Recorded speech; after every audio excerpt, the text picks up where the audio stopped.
कल्पना करा, एखादी व्यक्ती आपली 15-20 वर्षे एका व्यवस्थेला देते.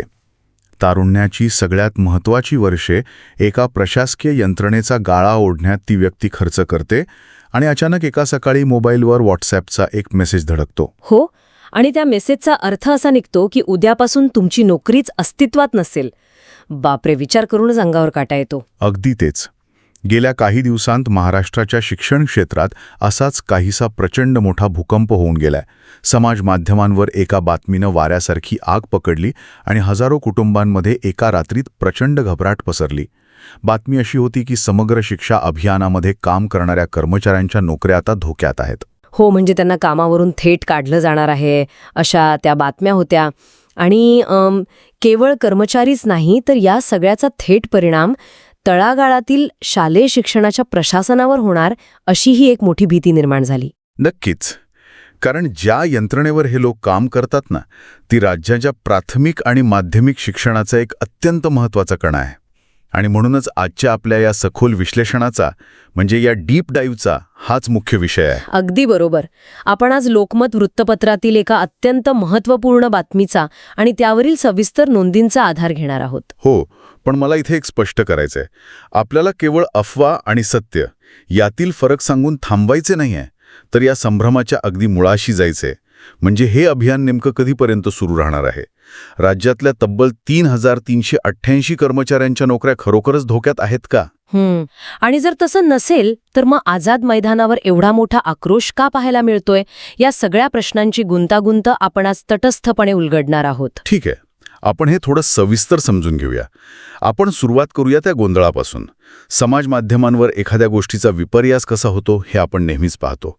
कावळा बसायला आणि फांदी मोडायला, असं आपण म्हणतो. हो, अगदी तीच म्हण इथे चपकल बसते. पण जेव्हा शासनाच्या अधिकृत योजनेबद्दल असा संभ्रम निर्माण होतो, तेव्हा मला एक प्रश्न पडतो.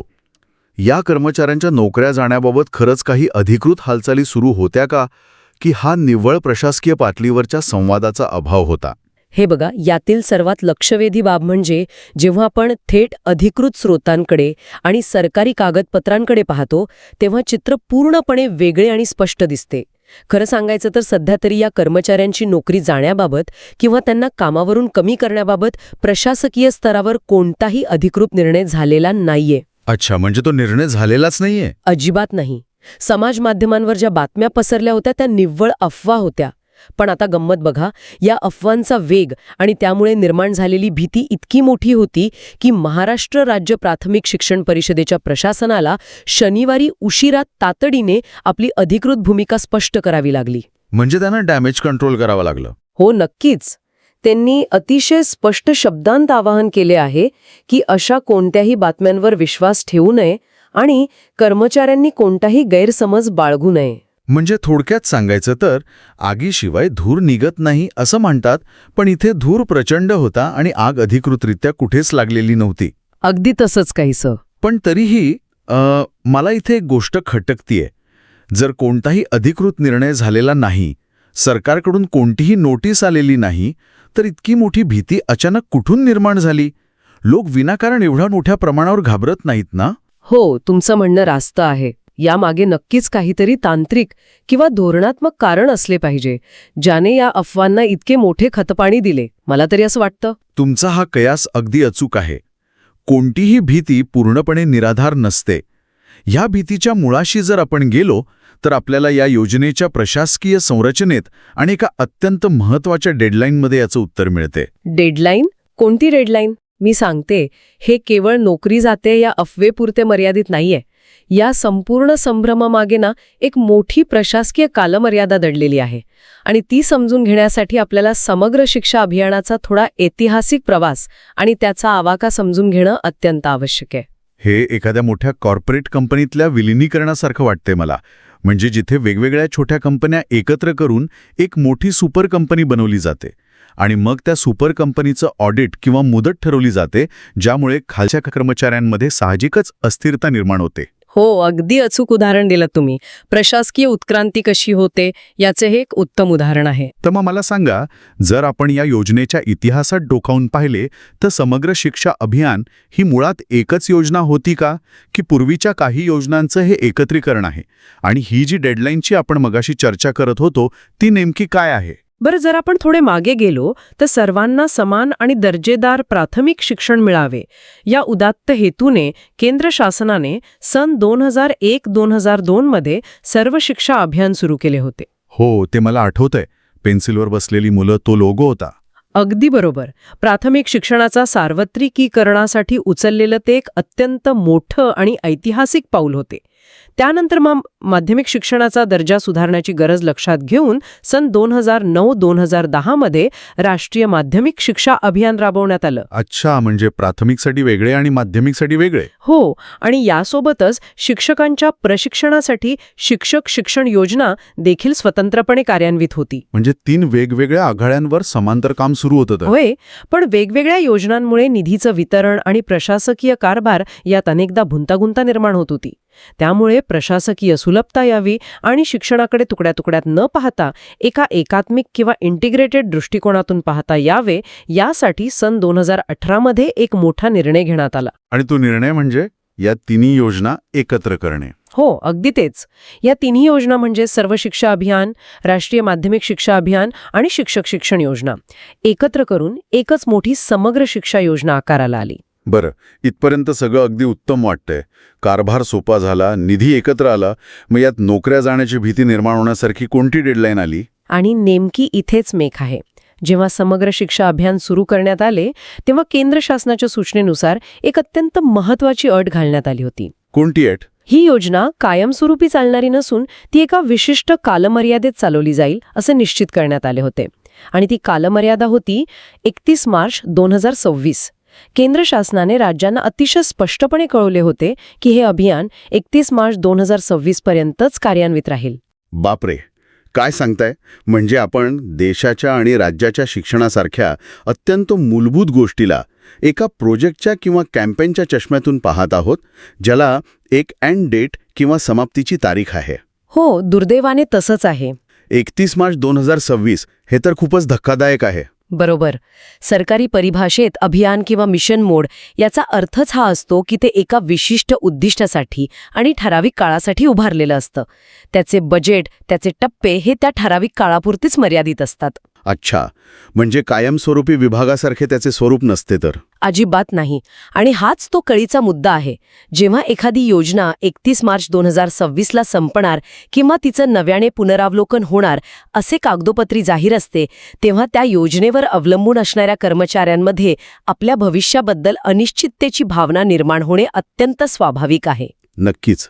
म्हणजे याच तांत्रिक डेडलाईनचा फायदा घेत व्हॉट्सअपवर नोकऱ्या जाण्याच्या अफवा पसरल्या. हो, आणि लोकांनी त्यावर त्वरित विश्वासही ठेवला, कारण डेडलाईनची टांगती तलवार त्यांच्या डोक्यावर आधीपासून होतीच ना. आणि इथेच हा विषय खऱ्या अर्थाने रंजक होतो. कारण आता आपण फक्त कागदपत्रांबद्दल बोलत नाही आहोत, आपण माणसांबद्दल बोलतोय. जर ही योजनाच मुळात एका ठराविक काळासाठी म्हणजे 2026 पर्यंत आखलेली असेल, तर तिथे अनेक वर्षे काम करणाऱ्या कर्मचाऱ्यांची मानसिक अवस्था काय असेल याचा नुसता विचार करा. हो, खूपच भीषण अवस्था असेल. जे लोक गेली 10-15 वर्ष या अभियानात काम करत आहेत, ज्यांनी या प्रशासकीय कामाला आपलं आयुष्य दिले आहे, त्यांच्यासाठी ही केवळ एक योजना नाहीये, तर तो त्यांचा रोजगार आहे, त्यांचं जीवनमान आहे. अशा वेळी या कंत्राटी किंवा हंगामी कर्मचाऱ्यांना कायमस्वरूपी करण्याची मागणी तांत्रिकदृष्ट्या कशी पूर्ण होऊ शकते? आणि सध्या या कर्मचाऱ्यांनी नेमका कोणता पवित्रा घेतला आहे? मी ऐकलंय की आझाद मैदानावर काहीतरी सुरू आहे. हो, मी सांगते तुम्हाला. राज्यातील सुमारे 3,388 कंत्राटी आणि हंगामी कर्मचाऱ्यांनी अत्यंत आक्रमक आणि निर्णायक पवित्रा घेतला आहे. त्यांनी मुंबईतील आझाद मैदानावर बेमुदत आंदोलन पुकारले आहे. 3,388 कर्मचारी, हा आकडा खूप मोठा आहे. हो, आणि त्यांची मुख्य मागणी अत्यंत स्पष्ट आणि एकच आहे. या सर्व कर्मचाऱ्यांना सेवेत कायम करण्यात यावे. त्यांनी कायम करा अन्यथा काम बंद करू असा थेट आंदोलनात्मक इशारा सरकारला दिला आहे. कायम करा अन्यथा काम बंद करू हे प्रशासनासाठी एक प्रचंड मोठे आव्हान आहे. कारण समग्र शिक्षा अभियानासारख्या प्रचंड मोठ्या व्यवस्थेचे काम जर आज थांबले तर त्याचा थेट परिणाम शाळांच्या निधीवर, शिक्षकांच्या प्रशिक्षणावर आणि एकूणच तळागाळातील शालेय शिक्षणाच्या दैनंदिन प्रशासनावर होईल. अगदी बरोबर. पण त्यांच्या बाजूने विचार केला तर 15 वर्षे एकाच ठिकाणी काम करूनही जर 2026 नंतर आपले काय होणार, आपल्या कुटुंबाचे काय होणार हा प्रश्न त्यांच्या समोर असेल तर हा आक्रोश पूर्णपणे समजण्यासारखा आहे. यात त्यांची काहीच चूक नाहीये. हो, आणि यामुळे ना एक अत्यंत महत्त्वाचा प्रश्न निर्माण होतो जो धोरणात्मक आणि नैतिक अशा दोन्ही पातळ्यांवर प्रशासनाला मोठ्या गोंधळात टाकणारा आहे. तो कसा काय? हे बघा, एका बाजूला शासनाची योजना आहे जी मुळातच तात्पुरत्या स्वरूपाची किंवा प्रकल्प म्हणून मंजूर झालेली आहे. शासनाचा तांत्रिक युक्तिवाद असा असू शकतो की कंत्राट हे ठराविक काळासाठीच असते आणि तुम्ही ते मान्य करूनच कामावर रुजू झाला आहात. हो, हा झाला तांत्रिक मुद्दा. पण दुसऱ्या बाजूला मानवी हक्क आणि नैसर्गिक न्यायाचा अत्यंत भक्कम मुद्दा उभा राहतो. अनेक वर्ष अविरत सेवा दिल्यानंतर, राज्याची शिक्षण व्यवस्था सुरळीत चालवल्यानंतर या कर्मचाऱ्यांना नोकरीच्या सुरक्षितेवर एक प्रकारचा नैतिक हक्क तयार होतोच ना. नक्कीच होतो. हा केवळ एक कायदेशीर किंवा कागदी वाद नाहीये, तर हा एक अत्यंत गुंतागुंतीचा प्रशासकीय आणि मानवी पेचप्रसंग आहे. तर या सगळ्याचा नेमका अर्थ काय होतो? आता हा चेंडू कोणाच्या कोर्टात आहे? मला एक गोष्ट जाणवतेय की राज्य सरकार किंवा महाराष्ट्र प्राथमिक शिक्षण परिषद यावर स्वतःहून कोणताही मोठा निर्णय घेऊ शकत नाही. कारण समग्र शिक्षा अभियान हे प्रामुख्याने केंद्र पुरस्कृत असते. म्हणजे राज्याच्या तिजोरीत या हजारो कोटींच्या खर्चाचा भार एकट्याने पेलण्याची क्षमता नसू शकते. मग राज्य सरकारने यावर नुसतीच बघ्याची भूमिका घेतली आहे का? की त्यांनी यातून तोडगा काढण्यासाठी काही ठोस पावले उचलली आहेत? नाही, राज्य सरकार नुसतं बघत नाहीये. कारण 31 मार्च 2026 ही तारीख आता फार दूर नाहीये. प्रशासनाने नेमकं काय केले आतापर्यंत? जर आपण याला मोठ्या आणि व्यापक दृष्टिकोनातून जोडले तर लक्षात येईल की राज्य सरकार नक्कीच हात बांधून बसलेले नाहीये. महाराष्ट्र प्राथमिक शिक्षण परिषदेला या प्रश्नाचे आणि संभाव्य परिणामांचे गांभीर्य पूर्णपणे समजले आहे. अच्छा, म्हणजे त्यांनी काहीतरी पावलं उचलली आहेत तर? हो, तुमचं निरीक्षण अगदी बरोबर होतं की या योजनेचा मोठा आर्थिक भार केंद्र सरकार उचलत असते. त्यामुळे राज्याला केंद्राकडे पाहण्याशिवाय पर्याय नाहीये. म्हणूनच राज्य प्रशासनाने स्वतःहून केंद्र सरकारकडे पत्र लिहून या संपूर्ण योजनेच्या 31 मार्च 2026 नंतरच्या पुढील वाटचालीबाबत सविस्तर आणि लेखी मार्गदर्शन मागवले आहे. हे अत्यंत महत्त्वाचे पाऊल आहे. पण हे मार्गदर्शन नेमकं कशाबद्दल आहे? फक्त आम्ही पुढे काय करू एवढाच प्रश्न विचारला आहे की काही विशिष्ट मुद्द्यांवरून केंद्राची भूमिका स्पष्ट करण्याची मागणी केली आहे? नाही, त्यांनी अतिशय पद्धतशीरपणे 4 अत्यंत कळीच्या आणि महत्त्वपूर्ण घटकांसाठी केंद्राकडे विचारणा केली आहे. या 4 घटकांशिवाय ही योजना एक पाऊली पुढे जाऊ शकत नाही. बरं, ते 4 घटक कोणते आहेत? पहिला आणि सर्वात महत्त्वाचा घटक आहे तो म्हणजे पुढील निधीची उपलब्धता. 31 मार्च 2026 नंतर काम चालू ठेवायचे असेल तर पैसा कुठून आणि कसा येणार? बजेटची तरतूद काय असेल? हो, हा तर सगळ्यात बेसिक प्रश्न आहे. आणि दुसरा घटक केला आहे? हो, नक्कीच. तिसरा घटक आहे कार्यक्रमांचा आराखडा. 2026 नंतर योजनेचे उद्दिष्ट आणि स्वरूप काय असेल?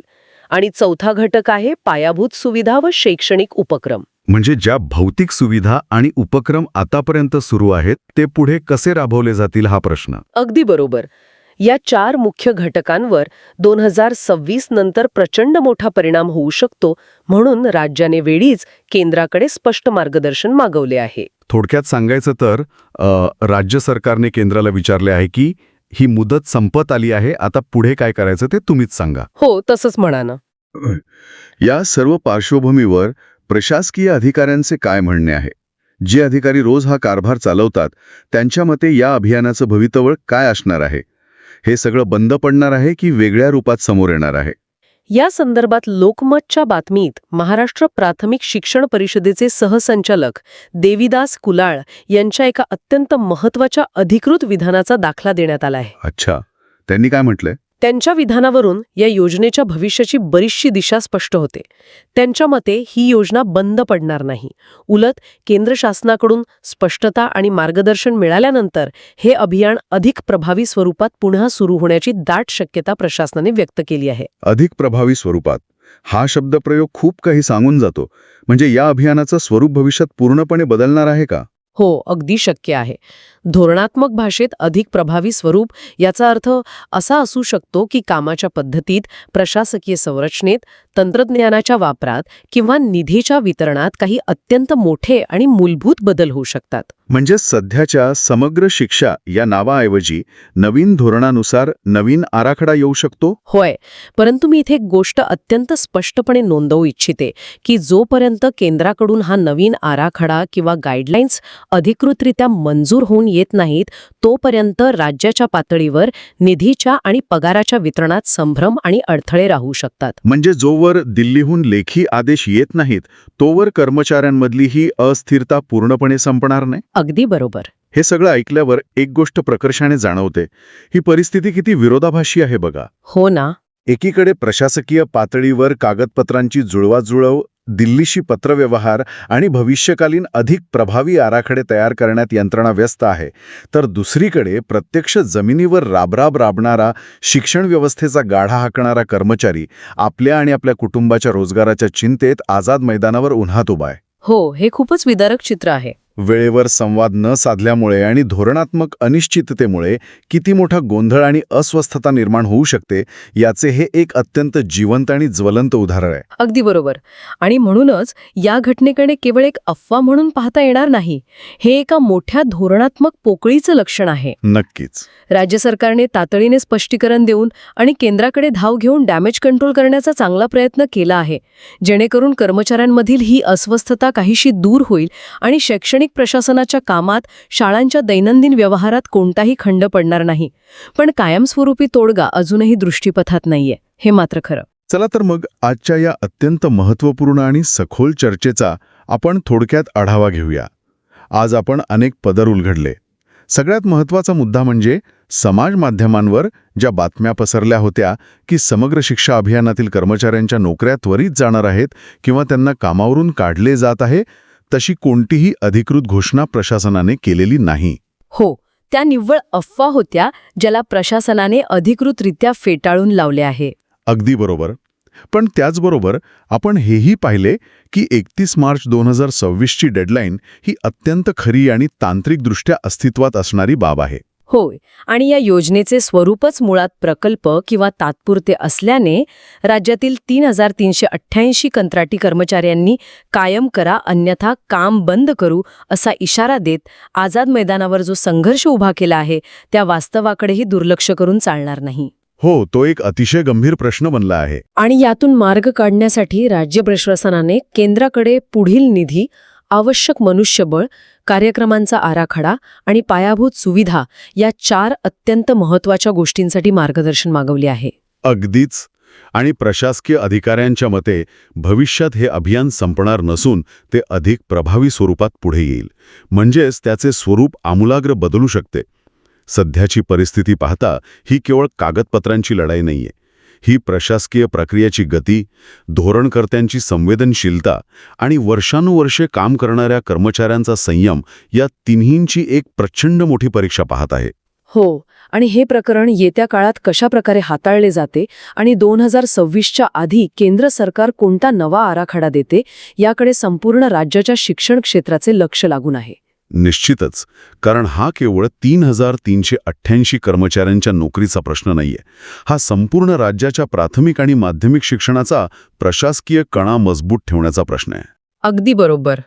जर प्रशासकीय यंत्रणाच अस्थिर असेल तर त्याचा थेट परिणाम वर्गातील शिक्षणावर आणि विद्यार्थ्यांवर झाल्याशिवाय राहत नाही. आजच्या या सखोल चर्चेच्या अगदी शेवटी या सर्व माहितीच्या आधारे एक अत्यंत महत्त्वाचा विचार पुढे येतोय, ज्यावर आपण सर्वांनी शांतपणे विचार करणं गरजेचं आहे.